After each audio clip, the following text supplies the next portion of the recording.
Hello अस्सलाम नमस्ते, मैं हूँ आपकी होस्ट अंजुम बानो। आप सबका स्वागत करती हूँ पारो वॉइस में। आज हम गोद गांव में आए हुए हैं। अंकित जी का जो है यहाँ पे ये महिलाओं के लिए काम कर रहे हैं, तो हम इनसे जानना चाहेंगे और हम आपको दिखाएंगे भी कि यहाँ पे कितनी सारी महिलाएं आई हुए हैं। पर अंकित जी ने जो है महिलाओं के बारे में सोचा और आज ये एक प्रोग्राम कर रहे हैं, वो भी महिलाओं के ऊपर। तो अब हम इनसे जानना चाहेंगे कि इन्होंने ये कैसे सोचा और आज का प्रोग्राम जो है ये किस लिए कर रहे हैं। नमस्ते सर। नमस्ते, नाम अंकित है। मैं जिला महेंद्रगढ़ का ही रहने वाला हूँ। मैं फिलहाल में अपनी पीएचडी कर रहा हूँ सोशियोलॉजी से।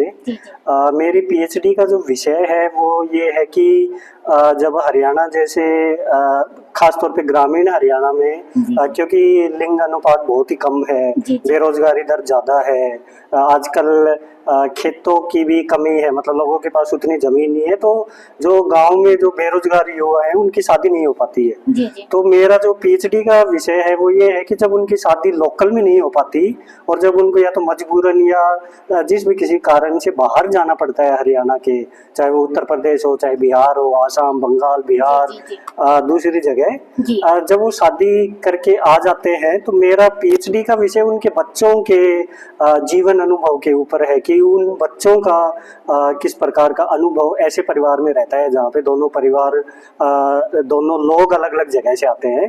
बट आज हम जिस जगह पे इकट्ठा हुए हैं गांव गोद में, तो मेरे को एक ग्रांट मिली थी, एक छोटी ग्रांट मिली थी। नोएडा में एक इंस्टीट्यूट है, Indian school of development management, ISDM के नाम से। वो डेवलपमेंट मैनेजमेंट के कोर्सेज करवाते हैं और वो अपनी एक ग्रांट भी युवा रिसर्चर्स को देते हैं।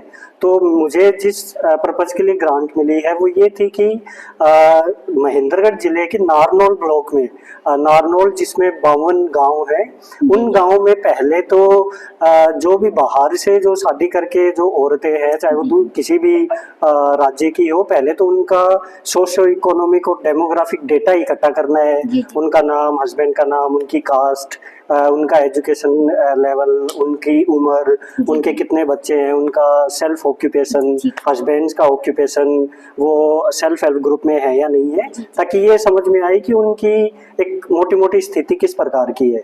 दूसरा, जब उनका ये डेटा इकट्ठा हो जाए तो उनको एक सॉलिडेरिटी फॉर्म, जिसको हम हिंदी में एकजुटता मंच बोल सकते हैं, उसमें उनका गठन करना है ताकि वो एकजुट होके अपने हित की बातें एक दूसरे के साथ शेयर कर सके, अपनी प्रॉब्लम्स, क्योंकि उनकी बहुत ही अलग अलग प्रकार की प्रॉब्लम्स है दूसरी महिलाओं के मुकाबले। तो आज हम उसकी पहली जी सर, जैसे कि आपने कहा कि आपको जो काम हम कह सकते हैं कि दिया गया कि अलग अलग गांव में जाओ, अलग अलग महिलाओं से मिलना, उनके बारे में जानकारी इकट्ठी करना। तो जब आप अलग अलग गांव में जाते थे, अलग अलग महिलाओं से मिले, अलग अलग स्टेट की होंगी वो, तो आपने क्या देखा कि इन यहाँ की औरतों में और वहाँ की औरतों में क्या समानता है जो अलग है, जो उन्हें अलग बनाती है? तो पहले तो मेरे को काफी दिक्कतें हुई घरों में जाने से ही, क्योंकि as a male young researcher, भाई एक लड़के होके 28-29 साल की उम्र में एक ऐसे टॉपिक पे जिसके ऊपर कोई जल्दी से कोई बात नहीं करता है, तो शुरुआत में मुझे एक तरीके से गिव अप करना पड़ा कि ये मुझसे नहीं हो पाएगा। जो मैं शुरू में तो प्रोजेक्ट ले लिया, बट उसके बाद लगा कि ये बहुत मुश्किल है। लेकिन फिर ये था कि करना तो है ही, तो मैंने एक असिस्टेंट, एक फील्ड असिस्टेंट, फील्ड पे मेरी मदद के लिए दयावती जी है खटोटी कला से, जो कि काफी अनुभवी है, मतलब इस प्रकार के कामों में महिलाओं को मोबिलाइज करने में, वो ग्रुप से जुड़ी हुई है, नए ग्रुप बनाने का एक्सपीरियंस है। तो मैं उनके संपर्क में आया और उनको अपने प्रोजेक्ट के बारे में बताया और उनके थ्रू मैंने डेटा इकट्ठा करने की पहल की। तो आज के दिन तक हमको 3 महीने हो गए, हमने सही 1 जनवरी से काम शुरू किया था और अभी हम अप्रैल में हैं और 52 गाँव में से 47 गाँव हमने कवर कर लिए हैं। 47 में हमारे पास 474 महिलाएं हैं जो यूपी, बिहार, बंगाल, अलग अलग राज्यों से है। अब समानता की बात करें तो महिला ही है, तो समान तो हर महिला एक दूसरी महिला के एक तरीके से समान ही है, ऐसा कुछ अंतर तो है नहीं। जैसे कि अगर आप हरियाणा की बात करें तो हरियाणा की महिलाओं को हर एक अधिकार दिया जाता है, पर यही जो बाहर की महिलाएं आती है उन्हें एक तरीके से सपोर्ट नहीं मिलता है। जैसे कि हम बता दें, आप सेल्फ हेल्प ग्रुप की बात कर रहे हैं, आप उस पर काम भी कर रहे हैं, तो उन महिलाओं को, जैसे कि हम बता दें, हम मान के चलते हैं कोई बंगाल से आई हुई है, उसकी लैंग्वेज अलग होती है, उनका रहना सहना अलग होता है। जब वो दूसरी जगह आती है तो उन्हें जो है बदलने में, चेंज होने में, चीजों को सीखने में भी टाइम लगता है। तो उनके घर वालों का, या फिर हम पूछ ले गांव वालों का, उनके प्रति क्या व्यवहार होता है, या फिर उनके घर वाले क्या सोचते हैं, क्योंकि आप महिलाओं के ऊपर काम कर रहे हो, और आप सबसे जो मेन बात है, आप बाहर की महिलाओं के लिए काम कर रहे हो, तो आपने कुछ देखा होगा कि कुछ कमी है जो आप बदलना चाहते हो उन महिलाओं के लिए, कुछ ऐसी चीज जो आपको दिखी हो कि नहीं ये नहीं होना चाहिए, इसे बदलना ही है। सही है कि समाज जो ग्रामीण समाज है महेंद्रगढ़ रेवाड़ी इन क्षेत्रों का, क्योंकि ये शादी पहली चॉइस शादी नहीं है। मतलब कोई अपने घर में ये नहीं चाहेगा कि मेरे घर में बिहार से बहू आए। वो तब आती है जब इंसान की मजबूरी हो जाती है कि किसी भी कारणवश लोकल में शादी हो ही नहीं पा रही है, तो अब क्योंकि वंश को चलाना है, क्योंकि घर में माँ बाप बूढ़े हो रहे हैं, खेती का काम करना है, घर का काम करना है, तो मजबूरीवश कोई महिला चाहिए, कोई बहू चाहिए, उसके लिए ये शादी करनी पड़ती है। तो सबसे पहले तो मेरे को इसी पॉइंट पे सबसे बड़ी दिक्कत महसूस होती है कि ये मजबूरी वाली शादी है। तो अगर जब आप मजबूरी में कुछ काम कर रहे हैं तो आप उसको पहली बात आप खुद ही उसको नहीं अपना पाते। तो सबसे बड़ी दिक्कत तो जो परिवार जो उस बहू को लेके आता है उसी को ही अपनाने में बहुत समय लगता है। अब जब वो महिला आ जाती है तो खाना उसका बदल जाता है, बोली उसकी बदल जाती है, पहनावा उसका बदल जाता है। वो जिस जगह से आती है वहाँ पे घूंघट शायद नहीं होती, यहाँ पे आके उसको घूंघट करना पड़ता है, सारा काम सीखना पड़ता है। तो ये तो उसकी शुरुआती प्रॉब्लम है ही। लेकिन जो घर के बाहर का भी जो समाज है वो जल्दी से उसको अपनाता नहीं है, क्योंकि जब हम लोकल में शादी करते हैं तो हम एक जाति में शादी करते हैं, हम गोत्र भी देखते हैं कि अच्छा हमारा और उनका गोत्र अलग अलग होना चाहिए, जाति एक होती है फैमिली का, पर उनका कोई सपोर्ट नहीं है। बैकग्राउंड पता होता है, सब कुछ हमें जानकारी होती है कि मेरी वाइफ जो है उसके परिवार में कौन कौन है, वो किस गांव से आती है, हमें सब पता होता है।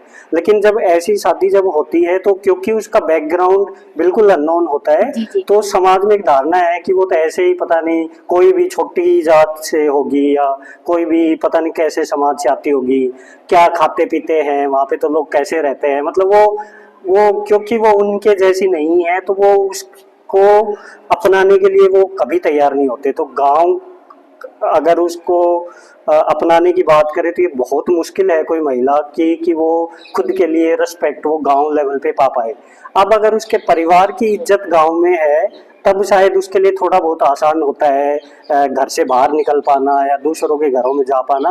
लेकिन उसके परिवार में अगर हस्बैंड दारू पीता है या कमजोर परिवार है या उसको घर में ही ठीक से नहीं रखा जाता, तब तो उसके लिए बहुत मुश्किल है। और उसको अलग अलग तरह के रिमार्क्स मिलते हैं, कास्ट बेस्ड रिमार्क, चूड़ी पता नहीं बिहारी है, चाहे कोई बंगाल से हो, चाहे आसाम से हो, चाहे महाराष्ट्र से हो, ये एक वर्ड पकड़ा हुआ है बिहारन है। मतलब बिहारन कोई बिहार से है तो उसको हम बिहारन बोल सकते हैं। लेकिन जो अपने समाज में जो बिहारन की जो धारणा है वो ये है कि छोटी जात, गरीब और पता नहीं क्या, मतलब वो एक धारणा ही सही नहीं है। तो उस प्रकार की जो एक सोच है ना कि लोगों की एक सोच है कि अगर ये बाहर से है तो ये बिहार की है तो बिहारन है, अगर ये बंगाल से है तो बंगालन है। बहुत जगह आपने जैसे कि कहा, आप गाँव में गए होंगे तो बहुत जगह जो है बाहर की औरतों को अलग अलग नामों से बुलाया जाता है। अब जो है मिंदर जी, मैं आपसे एक टॉपिक है जिस पे मैं आपसे बात करना चाहूंगी। आपने अलग अलग महिलाओं से मिली, आज आप उनके लिए एक मैं कह दूं कि आप उन्हें एक नई जिंदगी देने जा रही हो, या फिर उनके लिए एक नया शुरुआत कर रहे हो जिसके बिना पे वो आगे चल सके। क्योंकि आप कहते हैं ना कि अगर छोटा बच्चा हो हाथ पकड़ के चलाओ तो ही उसे चलना आता है। तो ये जो बाहर की महिलाएं हैं, ये आपके लिए अगर मैं कहूँ आपके लिए आपके बच्चे हैं, आप हाथ पकड़ के आज उन्हें चलना सिखा रहे हो।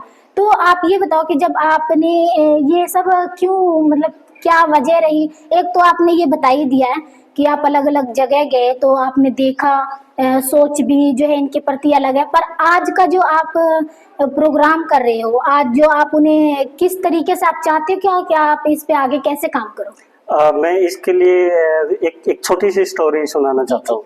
मैं आज से 6 साल पहले 2018 की बात है, मैं त्रिपुरा में काम करता था। मैं नया नया मास्टर्स करके मैं त्रिपुरा में जो पंचायतें होती है मैं पंचायत प्रतिनिधियों को मैं ट्रेनिंग देने का काम करता था कि आप किस प्रकार से पंचायत अच्छे से चला सकते हैं और किस प्रकार से महिलाओं के जो समूह होते हैं SHG त्रिपुरा में काफी परिपक्व हो चुके हैं, काफी पुराने हो चुके हैं, तो उनके साथ मिलकर आप कैसे काम कर सकते हैं।